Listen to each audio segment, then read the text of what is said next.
오늘 예배를 함께 참여하는 내내 제 마음에 주님께 향한 감사와 큰 기쁨이 있었습니다. 하나님께 받은 은혜에 대해서 감사하시고 진실되게 주님을 찬양하고 경배하는 우리 서청주교회 형제자매님들과 함께 주님께 예배드릴 수 있는 특권을 주신 주님께 감사드립니다. 이 시간은 이번 집회 내내 인생에 있어서 근본적이고 중대한 질문들을 살펴보고 있습니다.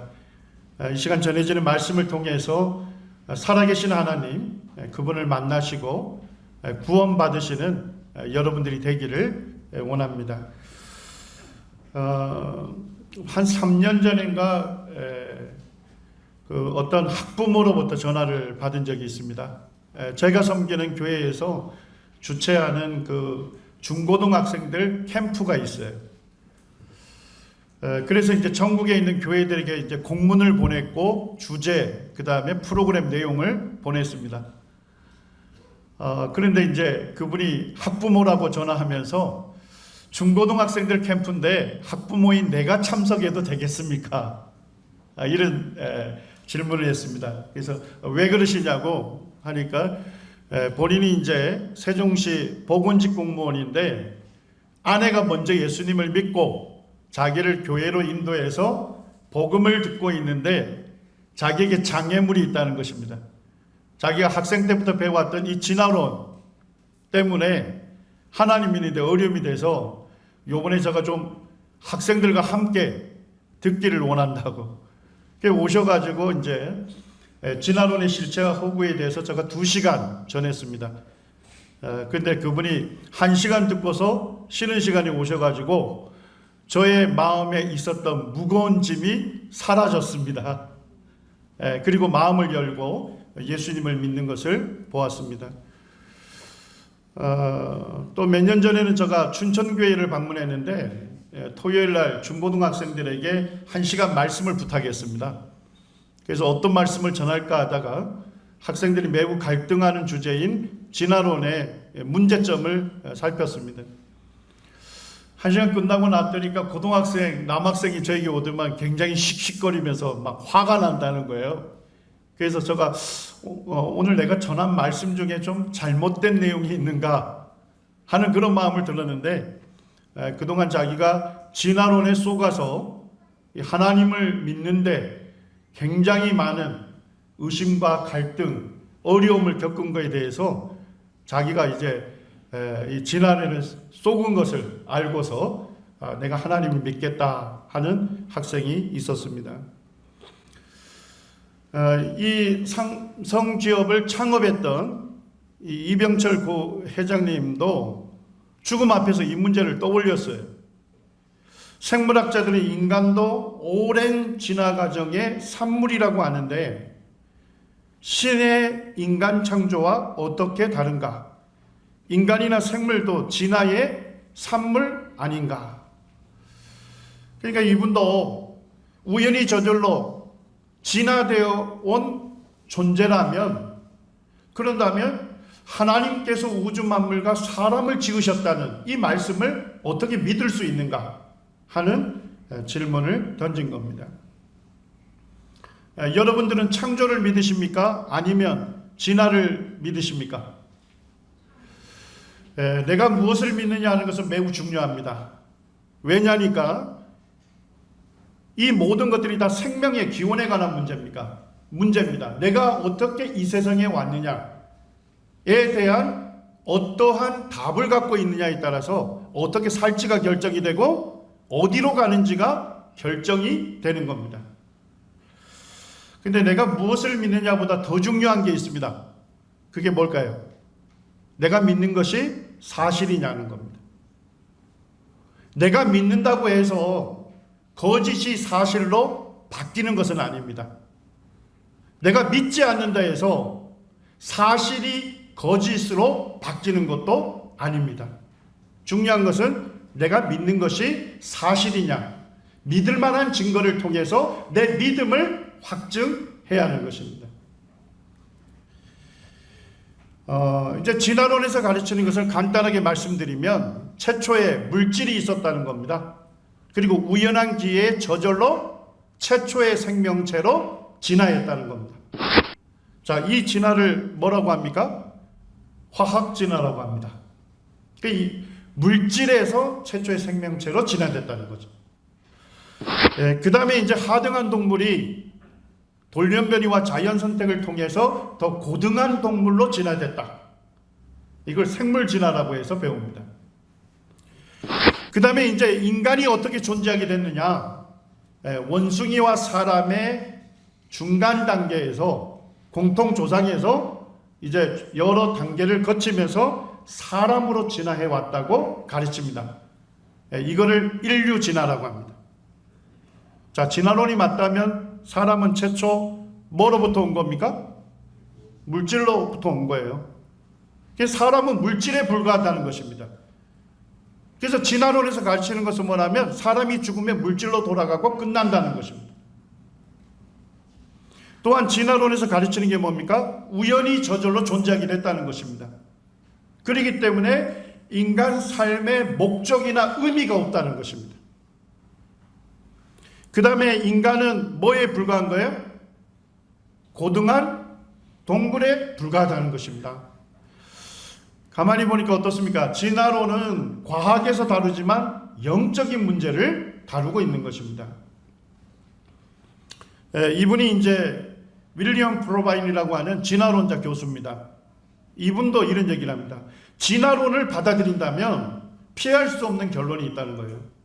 진화론을 받아들이게 되면 하나님도 없고 목적도 없으며 목표를 지향하는 어떤 종류의 힘들도 없다. 죽음 이후에는 생명이란 없다. 윤리에 대한 기본적인 기준이 없다. 선과 악이 없다는 거예요. 인생의 궁극적인 의미도 없으며 인간에게 자유의지도 없다.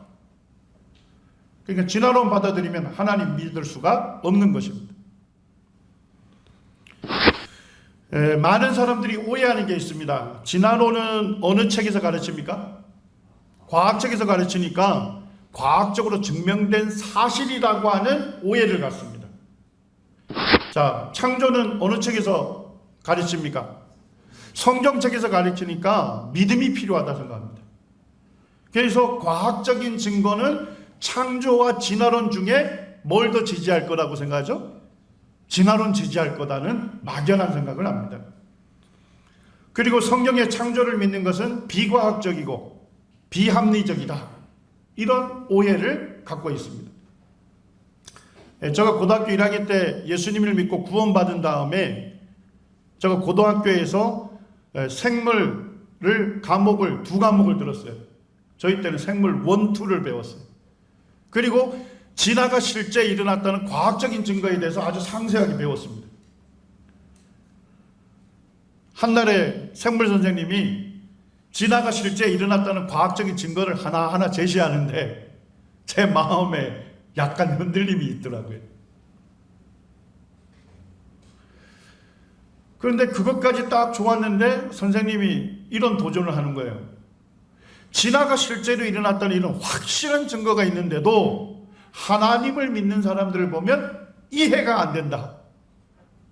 그까지 좋은데 제 얼굴을 딱 가르치는 겁니다. 너는 왜 하나님을 믿느냐? 하고 선생님 질문을 하셨어요. 그래서 제가 얼떨결에 일어나서 잠시 스치는 말씀을 드렸습니다.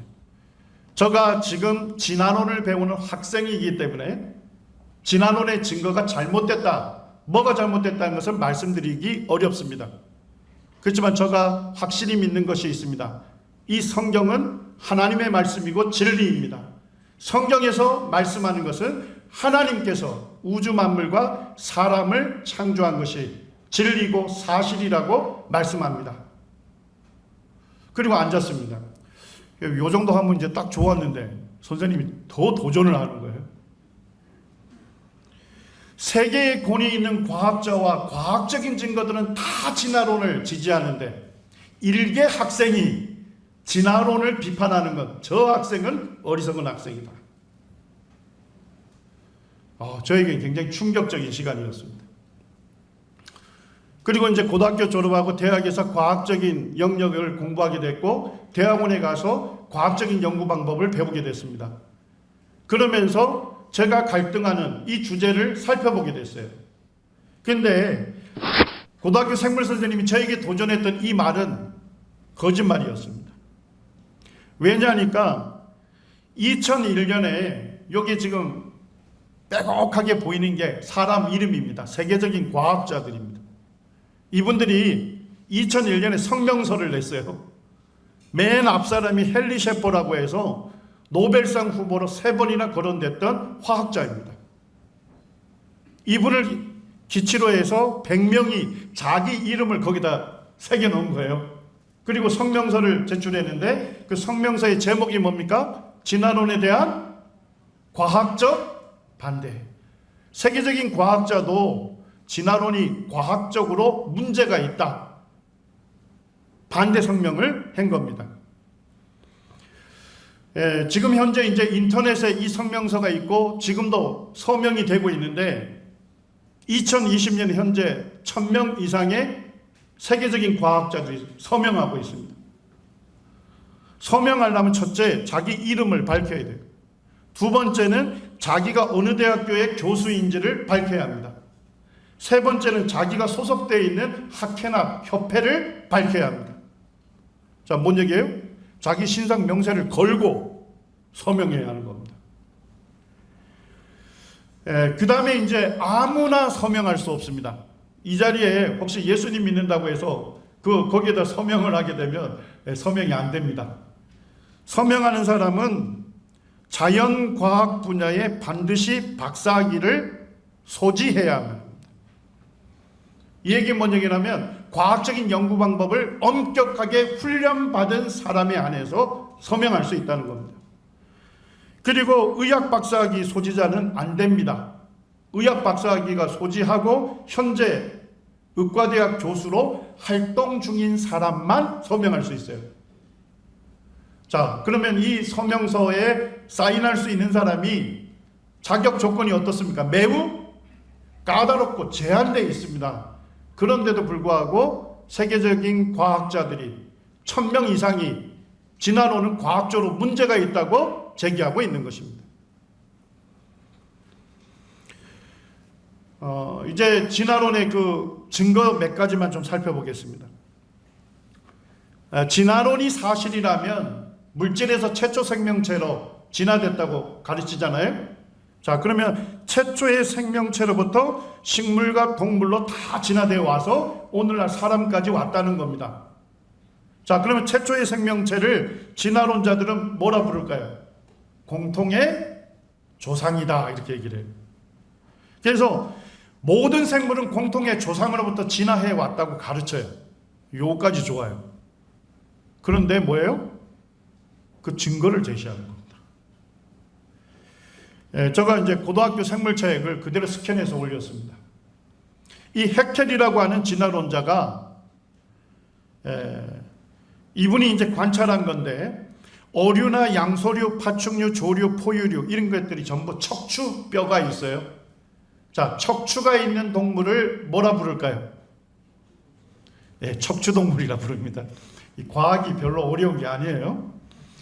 자, 그런데 이제 척추동물들을 관찰을 해보니까 정자와 난자가 만나면 수정이 일어나고 세포 분열이 일어나면서 형태를 갖추겠죠.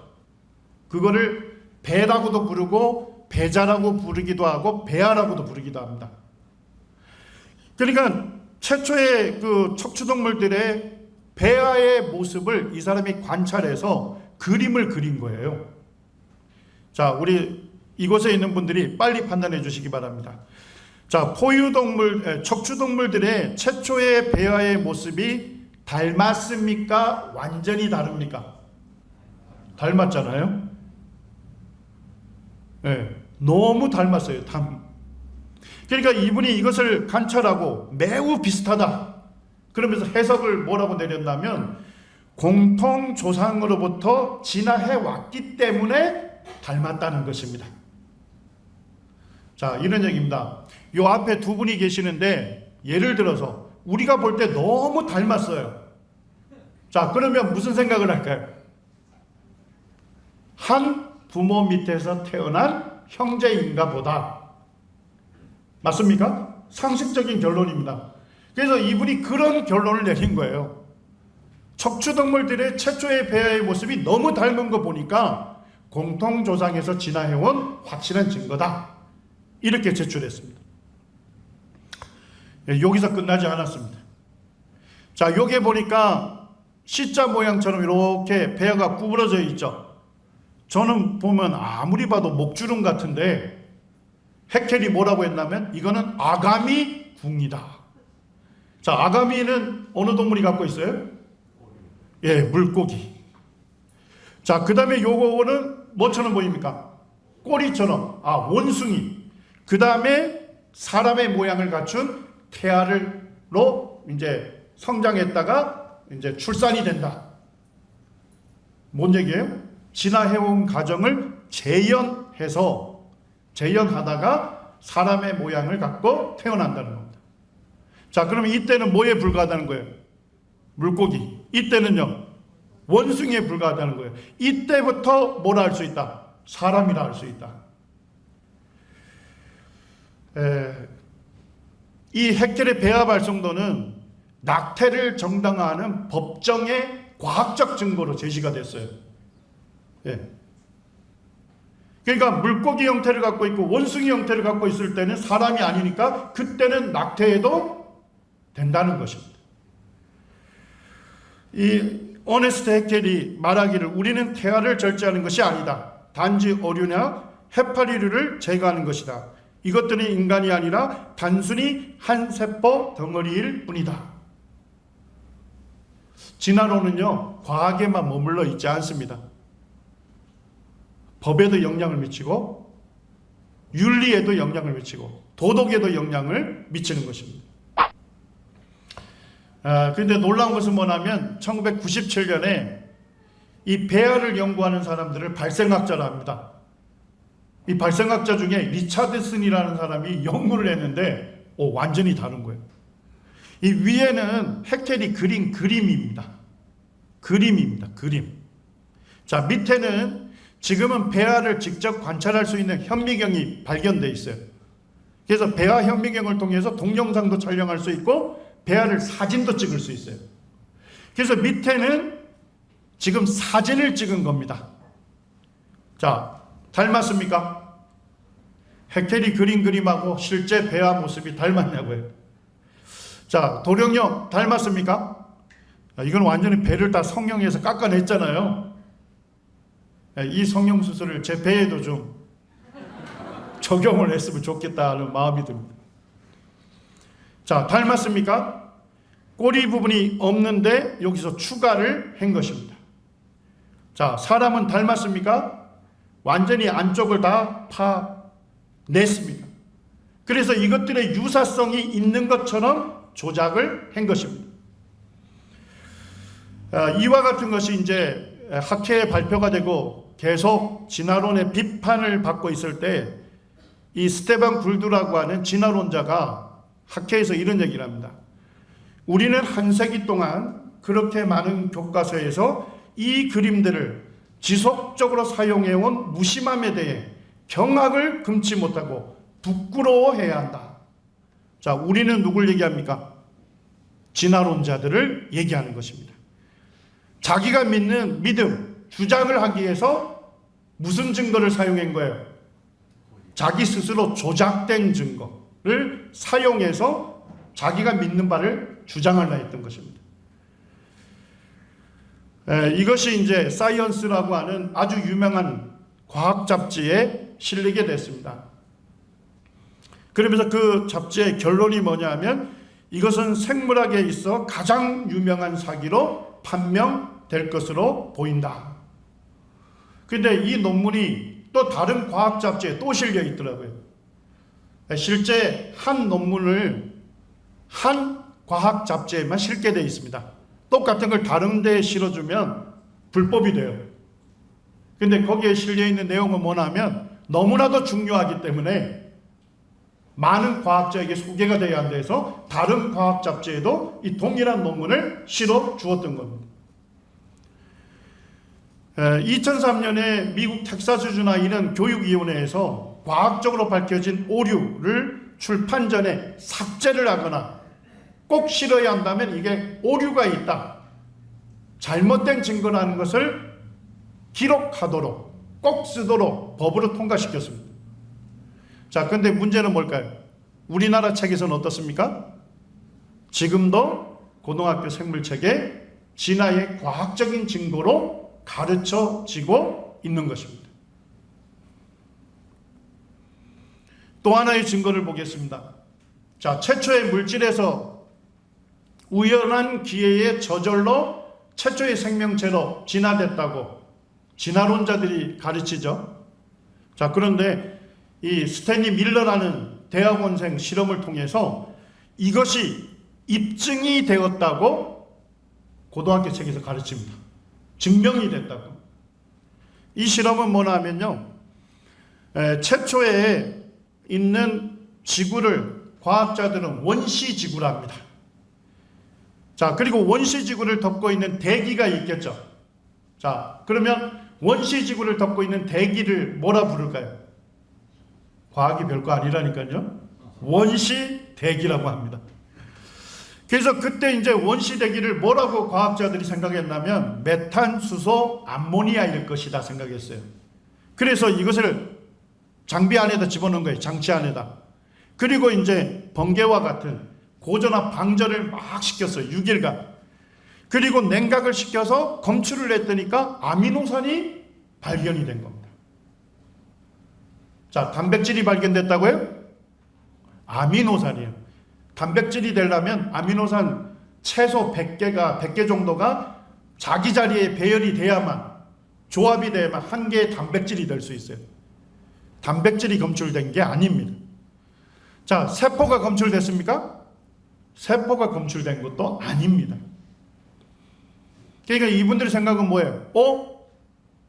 원시 대기를 구성하고 있는 물질을 집어넣고 막 고전압 방전을 했더니까 아미노산이 만들어졌네? 그렇다면 우연한 기회에 단백질이 될 수도 있지 않을까? 또 우연한 기회에 DNA, RNA가 만들어지면서 세포로 진화되어 갈 수 있지도 않겠느냐? 그러한 생각을, 아이디어를 낸 겁니다.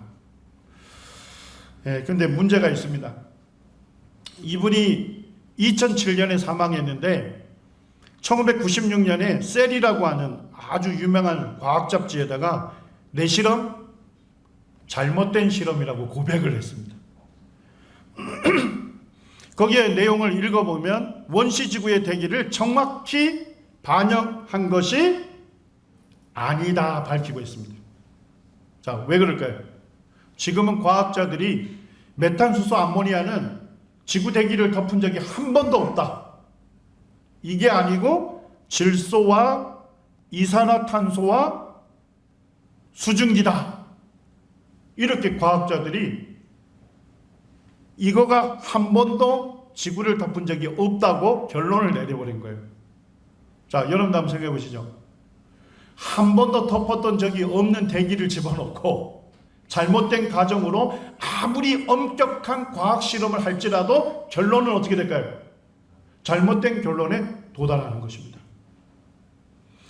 가만히 보니까 여기에 또 뭐가 없어요? 산소가 없죠. 자, 생명체가 살려면 산소가 꼭 있어야 되죠. 왜 산소 뺐을까요? 아미노산이 만들어졌는데 산소하고 결합하면 어떻게 돼요? 산화돼서 사라지는 거예요. 그래서 뺀 거예요. 그런데 이 논문에서는 지구의 초기 암석에서는 산소가 얼마만큼 있었대요? 충분히 존재하고 있음을 확인하였다. 자기 실험이 잘못된 거다 인정한 거예요. 그 이유가 있습니다. 93년에 타임지에서 생명 어떻게 시작됐느냐 특집을 실으면서 밀러의 실험에서 얻어진 아미노산으로는 생명체가 만들어질 수 없다 결론 내렸습니다. 그 다음 해에 스페인에서 생명의 기원 학술대회를 열었는데 거기서 내린 결론은 밀러가 실험한 대기는 원시 대기를 덮은 적이 있다는 겁니까? 없다는 겁니까? 없으며 이 실험은 잘못된 학설이라고 공식 선언을 하고 폐기시켜 버렸습니다. 자, 그런데 문제는 뭡니까? 우리 학생들이 배우는 과학책에 여전히 화학 진화가 입증된 것처럼 가르쳐지고 있는 것입니다. 제가 여러분들에게 물어보겠습니다. 왜 과학자 단체에서는 폐기된 실험인데 왜 이것이 학생들 교과서에서는 사실처럼 기록을 해놨을까요? 자, 첫째, 이것을 집필한 교수님이 이 내용을 모를까요? 아닙니다. 폐기된 거 압니다. 자, 알면서도 왜 기록할까요? 지금도 전 세계 생화학 교실에서 화학 진화를 입증하려고 수많은 실험을 하고 있어요. 그런데도 스탠리 밀러 실험이 잘못된 실험인데도 그것보다 더 나은 실험이 없는 거예요. 이해가 되시나요? 자, 그러면 없다고 해서 빼버리면 어떻게 될까요? 물질에서 생명체로 진화됐다는 최초의 고리를 설명할 수 있는 실험이 하나도 없게 되는 거예요. 그러면 진화는 어떻게 되죠? 완전히 허물어지게 되는 것입니다. 그래서 어쩔 수 없이 잘못된 가정에 의한 잘못된 결론이란 거 알면서도 지금 사실처럼 기록을 해놓고 있는 겁니다. 대학 교과서에 가면 조금 다르게 설명합니다. 그러나 유기물, 아미노산을 얘기합니다. 아미노산에서 생명으로 발전한다는 경로는 일반적으로 뭐 하고 있는 생각이라고요? 믿고 있는 생각이긴 하지만 실험적으로 증명된 것은 아니다고 분명하게 밝힙니다. 그런데 오늘 집에 돌아가셔서 여러분들이 읽는 과학책이나 자녀들이 읽는 과학책을 보게 되면 실험적으로 증명됐다고 기록해 놓았을 것입니다. 자, 이 첫째 실험은 뭡니까? 조작된 거죠. 이 두 번째 실험은 뭡니까? 잘못된 가정으로 잘못된 결론을 내린 실험인 것입니다. 하나만 더 살펴보겠습니다. 진화론자들은 공룡에서 새로 진화됐다고 얘기를 해요. 자, 그러면 공룡에서 새로 진화하려면 조금씩 변화되어 갔겠죠. 점진적인 진화가 됐을 겁니다. 자, 그러면 공룡에서 새로 갈 때 중간에 단계가 무지 많아야 되겠죠.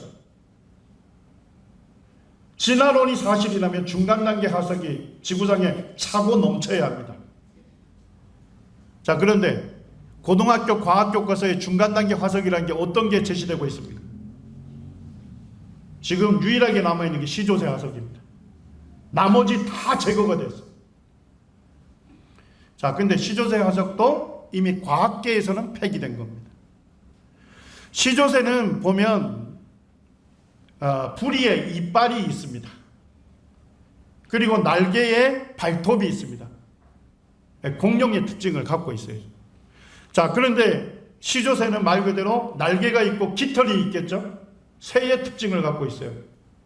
그러니까 두 가지 특징을 갖고 있으니까 아마도 중간 단계가 아니냐 이렇게 결론 내린 겁니다. 그리고 이름을 뭐라 붙였습니까? 시조, 새. 새들 중에 뭐라는 거예요?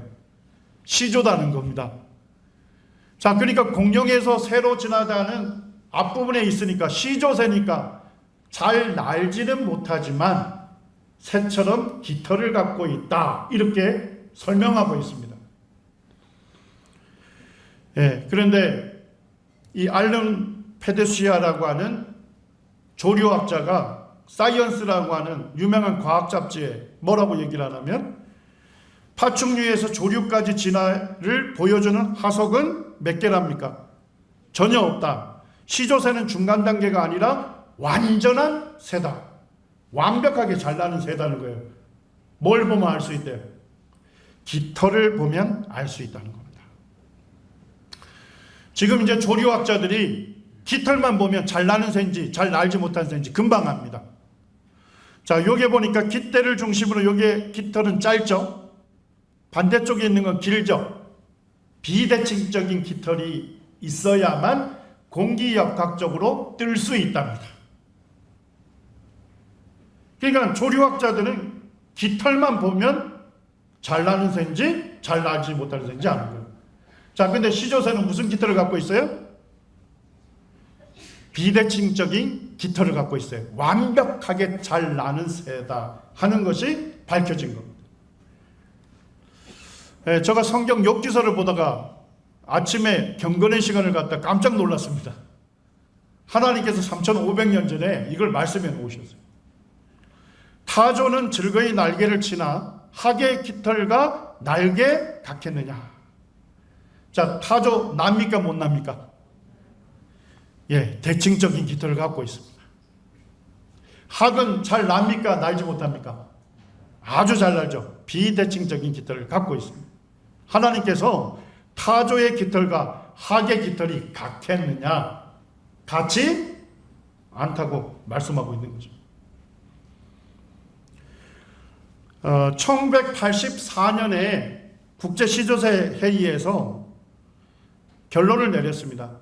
시조새는 날 수 있는 새의 일종이며 근대 새의 조상과 직접적인 관련이 있었다는 겁니까? 없었다는 겁니까? 없었다고. 시조새는 중간 단계 화석이 아니다. 진화의 증거가 아니다고 폐기한 겁니다. 2012년에 우리나라 과학자 131명이 교과부에다가 청원을 냈습니다. 그 청원 내용이 뭐냐면 학생들 과학책에 시조새와 관련된 내용이 틀린 내용이 잘못된 내용이 들어가 있다. 삭제를 해달라는 요청을 했습니다. 그래서 이 과학자들이 모여가지고 전부 우리말로 번역하고 논문을 해서 이렇게 두껍게 해서 청원서를 낸 거예요. 자, 그런데 교과부 관리가 시조새가 중간 단계 화석이다 아니다 결론 내릴 수 있는 위치가 됩니까 안 됩니까? 안 되죠. 모르잖아요 이분이. 그래서 이분이 지혜롭게 했어요. 수학정책팀에서 고등학교 과학교과서를 만드는 7개 출판사에다가 이 청원서를 복사해서 보낸 거예요. 이 청원이 들어왔으니까 출판사 편집진들이 답변을 해달라. 그리고 그 답변서를 전부 모아가지고 지금 보내준 겁니다. 이게 스캔한 것입니다. 예, 교학사에서는 이렇게 얘기합니다. 학술적으로 논란이 있다는 점을 사전에 자기들은 뭐 했대요? 인지했대요. 아, 그러면 싫지 말아야 하잖아요. 근데 뭐라고 밝히는지 알아요? 교과서 내용에는 시조새 관련 내용을 서술하지 않았으나, 내용은 서술하지 않았지만 존재 자체를 나타낼 수 있는 방법이 그림으로 표현하는 것이라고 판단되어서 뭐만 실었대요? 자, 그럼 학생들은 그림 보면 무슨 생각할까요? 아, 시조새가 중간 단계 화석이구나. 진화의 증거구나. 이렇게 판단하겠죠? 맞습니까? 그렇습니다. 이미 지필진들이 교수들이 다 압니다. 시조새 중간 단계 화석 아니다. 자, 아니다고 해서 시조새 화석 빼버리면 중간 단계 화석 중에 남아있는 게 있나요? 없는 것입니다. 중간 단계 화석이 너무 많아서 지면상 어쩔 수 없이 한두 개 실린 게 아닙니다.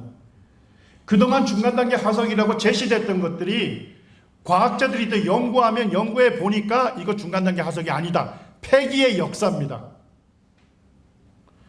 자, 7개 출판사에서 몇 개 출판사가 삭제하겠다 결정했을까요? 6개 출판사가 삭제 결정을 했습니다. 1개 출판사만 좀 더 지켜보겠다 했습니다.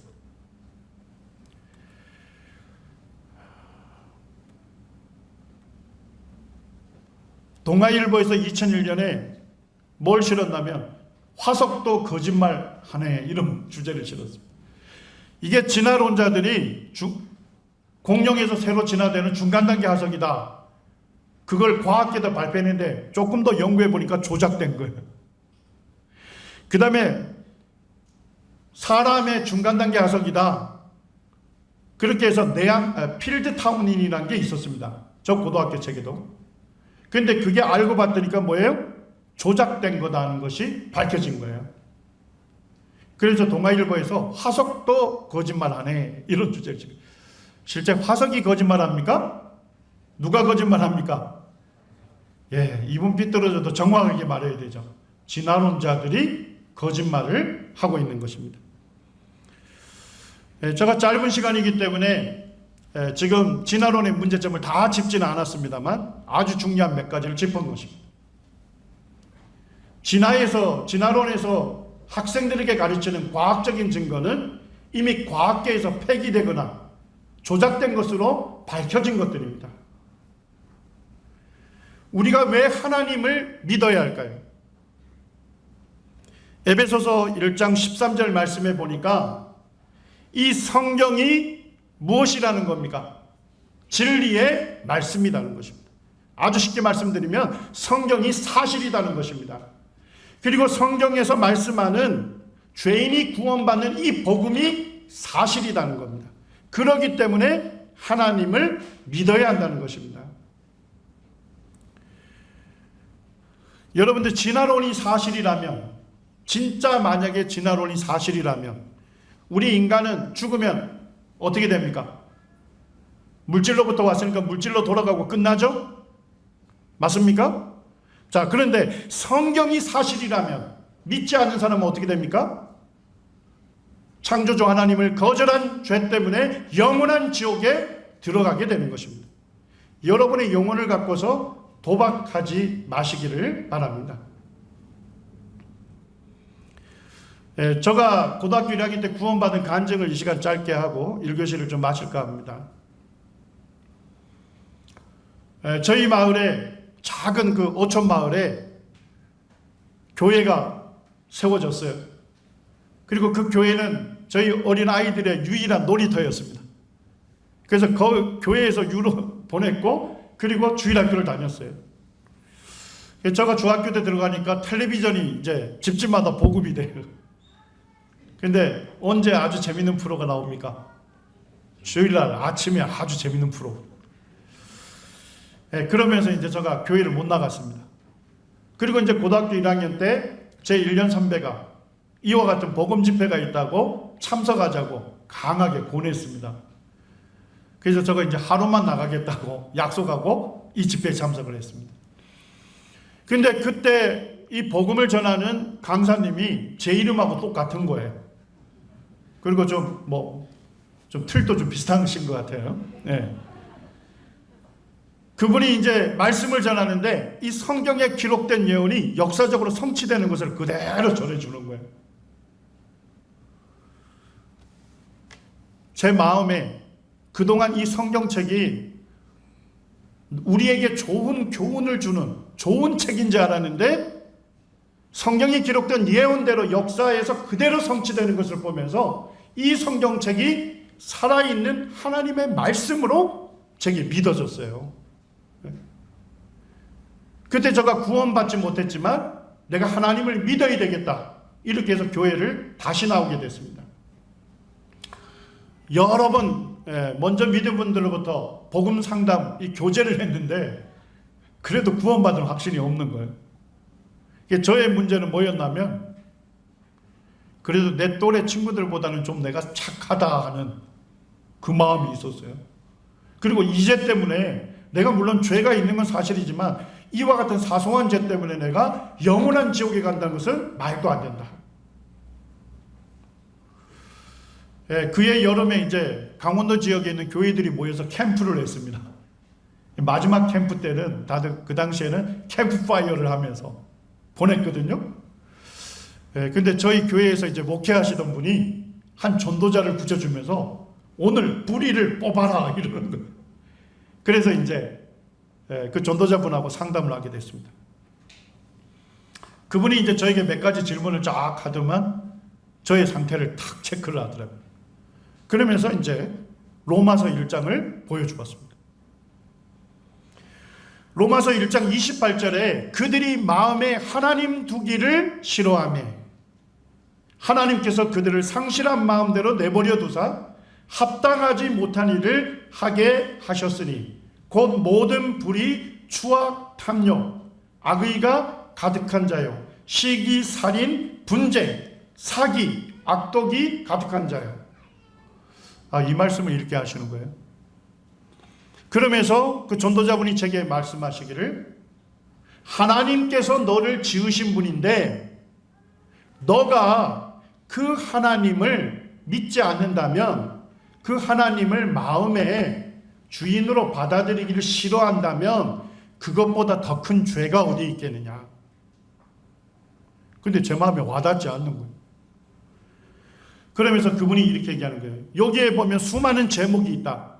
이 제목 중에 하나만 지어도 사형에 해당된다고, 영원한 지옥에 들어간다 한다. 근데 나는 학생에게 간대한 제안을 하겠다. 학생이 이 제목 중에 내가 짓지 않은 죄가 분명히 있다면, 학생이 짓지 않는 죄가 분명히 있다면 학생은 다른 친구들보다 좀 나은 학생이라 봐주겠다. 그럼 제 마음에, 아니 이 수많은 제목 중에 내가 짓지 않는 죄가 없겠느냐. 그러면서 제가 이제 앞에서 도박도박 읽어 나갔습니다. 읽다 보니까 제가 짓지 않은 죄가 있는 거예요. 그게 뭐였을까요? 제가 손가락으로 딱 살인을 딱 집으면서, 저는 살인하지는 않았습니다. 그러니까 이분이 아무 얘기도 안 하셔. 그러면서 마태복음 한번 펴봐 그러시는 거예요. 마태복음 5장을 펼치라는 겁니다. 그러면서 21절, 22절을 읽겠습니다. 옛사람에게 말한 바 살인치 말라. 누구든지 살인하면 심판을 받게 되리라 하였다는 것을 너희가 들었으나 나는 너희에게 이르노니 형제에 대하여 노하는 자마다, 화내는 자마다 심판을 받게 되고, 형제에 대해서 나가라 하는 자는, 이 이스라엘의 욕설입니다. 욕설을 하는 자는 공회에 잡히게 되고, 미련한 놈이라 하는 자는 지옥불에 들어가게 되리라. 그러면서 이 전도자님이 저에게 이런 얘기를 하는 거예요. 성경에 하나님의 법에 10계명이 있는데 그 10계명 중에 살인치 말라는 계명이 있다. 그런데 예수님께서 말씀하시기를 형제에 대해서 화를 낸 사람은 이미 뭐 했다는 거예요? 하나님 보실 때 살인했다는 것입니다. 형제에 대해서 욕설을 한 사람은 이미 살인했다는 것입니다. 어떤 사람을 미련한 놈이다, 어리석은 놈이다, 바보 같은 놈이라고 그의 인격을 짓밟았다면 하나님 보실 때 이미 살인죄를 지었다는 것입니다. 그러면서 이런 도전을 했습니다. 인간의 법정에서는 인간 판사가 사람의 마음을 모르기 때문에 드러난 죄만 처벌한다. 그런데 학생의 마음을 누가 만드셨니? 하나님께서 학생의 마음을 만드신 분이기 때문에 하나님은 마음으로 지은 모든 죄도 아시고, 하나님의 법정에서는, 하나님의 심판대에서는 드러난 죄뿐만 아니라 마음속으로 지은 모든 죄에 대해서도 하나님께서 엄미한 심판을 하신다. 그러면서 저에게 도전하시는 거예요. 너는 형제에 대해서 정말 해치고자 하는 마음을 품은 적이 없느냐? 그 질문을 제가 받는데 하나님께서 제 어릴 때를 떠올리게 했습니다.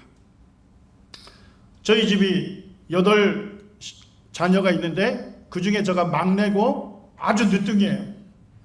예. 아버님이 일찍 돌아가시고 형님이 아버지 대를 이어서 물고기 잡는 어부가 됐습니다. 예, 어부들의 삶이 워낙 척박하고 힘들다 보니까 술로 세월을 보내요. 저녁에 한 10시쯤 되면 형님이 술 취해서 들어오십니다. 그 소리만 들으면 전부 동생들이 다 도망가. 저는 이제 막내기 때문에 멀리 도망가지도 못하고, 그 집안의 어머니 홀로 형님으로부터 술 주정을 받을 생각을 하니까 멀리 못 도망가겠는 거예요. 담벼락에 붙어서. 술 취한 사람들의 특징이 뭡니까? 그동안 서운했던 거 다시 끄집어내면서 계속 얘기를 하는데, 제 어린 마음에 내가 지금 어려서 어떻게 할 수 없지만 저 형님을 내가 가만두지 않겠다. 그게 1, 2년 세월을 보낸 것이 아닙니다. 형님에 대한 그 적개심과 그 분노를 갖고 있었는데 전도자분이 너는 형제를 해치고자 하는 마음을 품은 적이 없었느냐. 이 질문을 하는데 내가 하나님 앞에서 죄인이구나. 정말 내가 하나님 앞에 쓴다면 정말 나는 지옥 갈 수밖에 없는 죄인이구나. 그것이 깨달아지는 겁니다. 그러면서 그 전도자 앞에 저는 죄인입니다. 저는 지옥 갈 수밖에 없습니다. 저가 어떻게 하면 구원받을 수 있습니까? 하는 질문을 전도자에게 드렸습니다. 그런데 이 전도자분은 어떻게 하면 구원받을 수 있는지는 얘기를 안 하고 27절, 28절을 또 읽으라는 겁니다. 네. 또 간음하지 말라 하였다는 것을 너희가 들었으나 나는 너희에게 이르노니 음력을 품고 여자를 보는 자마다 마음에 이미 간음하였느니라. 너 마음으로 품고 있는 거 하나님께 보여줄 수 있니? 얘기를 하는 겁니다. 너 지금 마음으로 품고 있는 것들 너 거룩하신 하나님 앞에 보여줄 수 있어? 이 질문을 받는데 저가 진짜 하나님의 법정에서 살인하는 죄인으로 드러날 뿐만 아니라 음란한 하나님 앞에서 더러운 죄인으로 드러날 수밖에 없다는 사실을 깨닫게 되었습니다. 그때 이 전도자분이 베드로전서 2장 24절 말씀을 읽겠습니다. 친히 나무에 달려 그 몸으로 우리 죄를 담당하셨으니. 이 말씀을 읽는데 제 마음에 감사의 눈물이 있었습니다. 친히 나무에 달려 예수님 스스로 십자가에 달려 그 몸으로 우리 죄를 담당하셨으니. 예수님이 십자가에서 나의 죄를 담당해 주셨구나. 나를 사랑하시기 때문에 죄인인 내가 받아야 할 그 죗값을 예수님이 십자가에서 대신하여 죗값을 치루어 주셨구나. 이제 예수님 때문에 죄인인 내가 하나님 앞에서 그 죄를 용서받게 되었구나. 제 입에서 예수님 감사합니다. 저를 구원해 주셔서 감사합니다. 제가 예수님을 위해서 살겠습니다. 이렇게 제 마음을 주님 앞에 고백하고 구원받고 오늘날까지 주님을 섬기고 있습니다.